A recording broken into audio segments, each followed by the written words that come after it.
Majestic ones, we are back. And once again, this is actually full full transparency. This is like our second time trying to do this because I don't know what's going on with technology nowadays, but this is not really hasn't been working out for us too well. But we're back.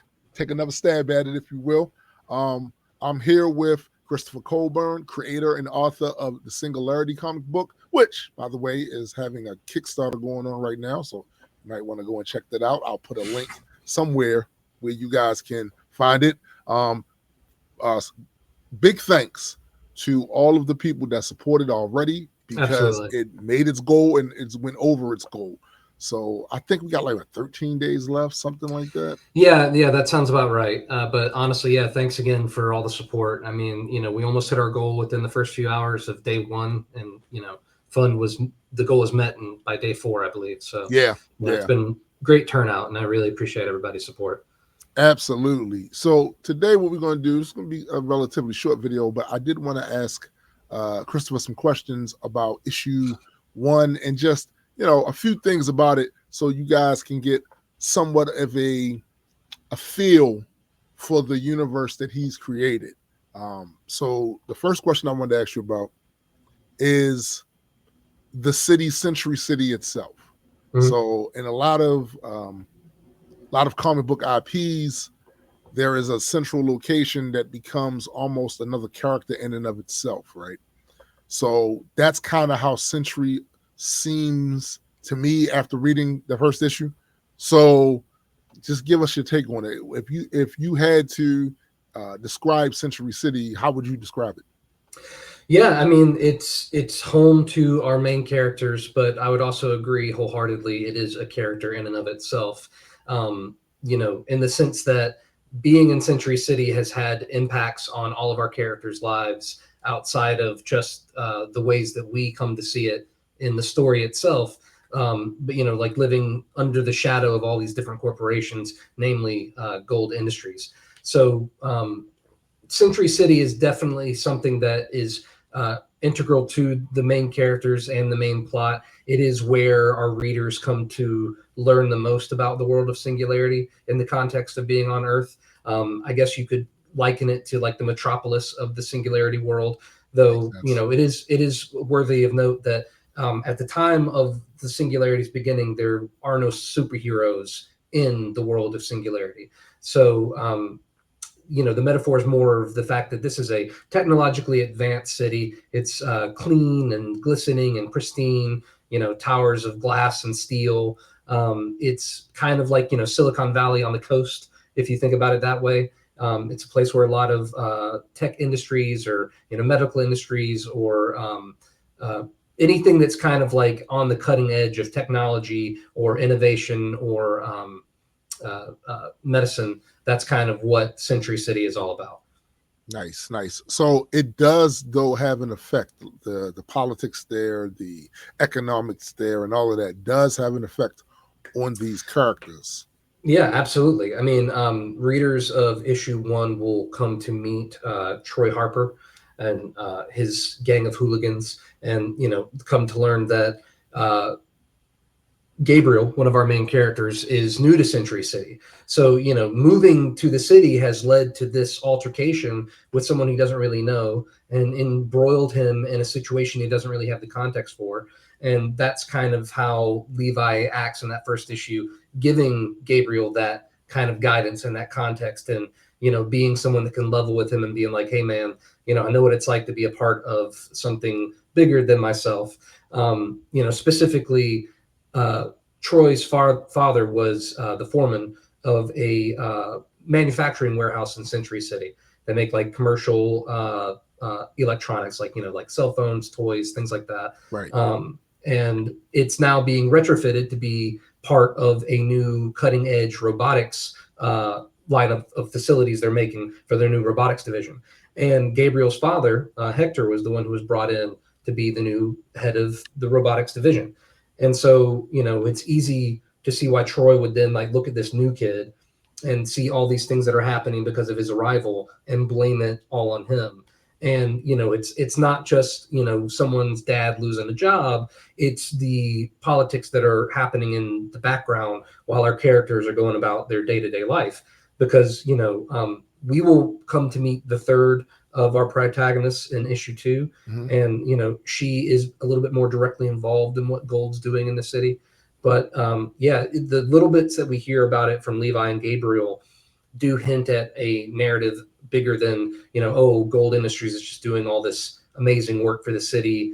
Right. And I do want that to be a counterpoint narratively about how the readers both know simultaneously that it's got a hand in the character's woes, but Gold Industries has done objective good for Century City and other parts of the world. It's funny too, because when you think about it, it's not all that dissimilar to real world cities with corporations and things of that nature, where they do some good that can Yeah. be pointed at and unfortunately weaponized to defend the bad. I mean, you could argue that a lot of these companies that have become so ubiquitous have like this poison pill philosophy with their technology, where they make us stuff and sell it at a high price point, and then they know it's going to degrade over time because it's been designed to degrade Yes. right in time for the next product for them to roll out. And Right. so that is something that I think Singularity touches on, because Gold Industries is super ubiquitous with the city of Century City itself. Right. There is a monorail system through the city that Gold Industries backed and manufactured, and it's essentially this very high-tech electric monorail that is so efficient that all of the excess energy that's generated is fed back into the city's grid. And in doing so, like the denizens of Century City, their light bill might be lower if more people use public transit. So it's Right. like Right. that's one of the things that Gold Industries has done. But that's kind of the power of narrative, is that you, the reader, knows what's going on behind the scenes. And Right. not even to take it to the supervillain aspects of things, but how what a lot of people in Century City know of Gold Industries comes to them from like the news screens and the magazines and the PR events. But Right. Levi and Gabriel and Dana, our three main protagonists, all have a behind the scenes well of knowledge about Gold Industries, to Right. various degrees of depth to each Right. of them. But Right. it definitely touches on that fact of like you can't look anywhere in Century City and see something that hasn't been influenced by Gold Industries. And you can see a lot of corporations where it's like, yeah, if they're real estate and their technological advancements are coinciding, it's like oh, who is owning the city really? Right. It's not Right. owned by the people. It's Right. not owned by the taxpayers. So there's plenty of subtext here about that. Was that done purposely, or is it just happenstance of the story? It's definitely with intention, I would say, because I think I'm very aware of the fact that when I'm writing, I'm pulling from my own experiences Yes. and just what Absolutely. I've seen of the world. I mean, it influences what you do if you're paying attention, and even when you're not paying attention, I think it slips in there. True. But I think it does tie in narratively. They're not mutually and big, uh, you know, Exclusive. mutually exclusive. Yeah, Mm-hmm. where it serves the narrative, but also touches on real world aspects that this tech giant that has such an influence in the city and such a shadow cast over our main characters. There are certain members of our heroes that have a more personal stake in that connection. So and you think about it today, where it's like the landline is pretty much obsolete. Nobody really Mm-hmm. has it anymore, True. and most Excuse me. jobs. Yeah. We have one here Oh well, it's a only relic. because my mother-in-law insists, because it Oh wouldn't be well, if she I mean, right. it's got a purpose, I think, in the sense that it's not dependent on satellites getting knocked out of the sky. Like the True. closer True. closer do we get to a cyberpunk future, the likelihood goes up. Right. Um, but it's if you think about how a cell phone has become ubiquitous, and not to target any one cell phone manufacturer, but just cell phones themselves Yeah. have become an essential part of day-to-day life in a way that Absolutely. most places of employment, if you're trying to get a job, they need a point of contact. And if you don't have anywhere you're staying and you don't have a phone number to give them, most, the best you could do is like a burner phone or something like that. So, Yep. when these technologies have shifted into commodities and they're priced as luxuries, and they're really kind of necessities as dictated by society, you get into a really nasty situation where people can almost be left out based on like, all right, what's your tax bracket? Well, then sorry, I guess you're not, staying in the loop with this next advancement of society and Very civilization. predatory. Very Yeah, it predatory. is. It is. And I think, because it is a comic book world, Gold Industries is like, and I've said it before in social media posts, they are the antagonistic force of the comic book in as far as like, the Earth narrative goes. Right. But, there is a tactfulness and a predatory nature to the way that Marcus Gold operates. He's very aware of public perception, and he's very aware of the way that people respond. And, specifically, he's aware that there's a lot of people who don't feel that he handled this situation that we are introduced to at the beginning of Singularity properly, with essentially dumping, a couple hundred workers who had made their careers there at a place. He's like, sure, I could build another one elsewhere, but it's free real estate, baby. Yeah, Right. exactly. Right. Have you seen property taxes lately? I wouldn't do that. But But no, I do have one more question I want to ask you about the characters. So, if you had to describe the major differences between Levi and Gabriel, what would they be? I would say Levi is definitely more outgoing and outwardly confident. Gabriel is a little bit more introspective and reserved. Right. Whereas Levi might see a situation and dive right into it because he thinks, his initial reaction might be to do something. Right. Gabriel would be the type of person to kind of hang back and kind of see what the score is, read the room a little bit. But that at their hearts, they're still, the same as far as like wanting to do the right thing and helping other people.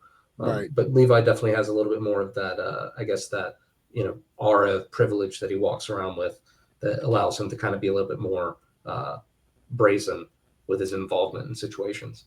You think that's his upbringing, or it's just socialized wise? Well, I mean, it could be, that would definitely be PR training from his mom. His mom would definitely be the type of person to teach him to, always act like he's on camera, essentially. And his dad is just, be a upright person, have integrity, be honest. And I think, those kind of blend in an unfortunate way because Levi is just hyper aware of the fact that everything he does and says will reflect on his mother and her standing with Gold Industries in one way or the other.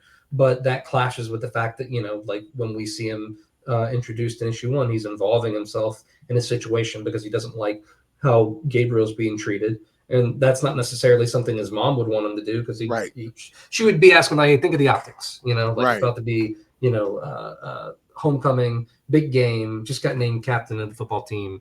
Don't do anything stupid. Yeah. So, makes sense. Yeah. So I think we're going to wrap it here.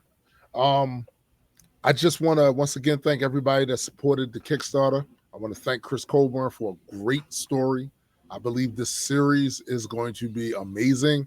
And as Majestic moves forward with a lot of the different IPs or whatever that we publish, I think this is one of the ones I think is going to be like a mainstay and is going to get a lot of people behind it because it kind of hits all those boxes that a lot of people should be able to relate to, right? And that's something that I know my particular writing style is sometimes I go way up here.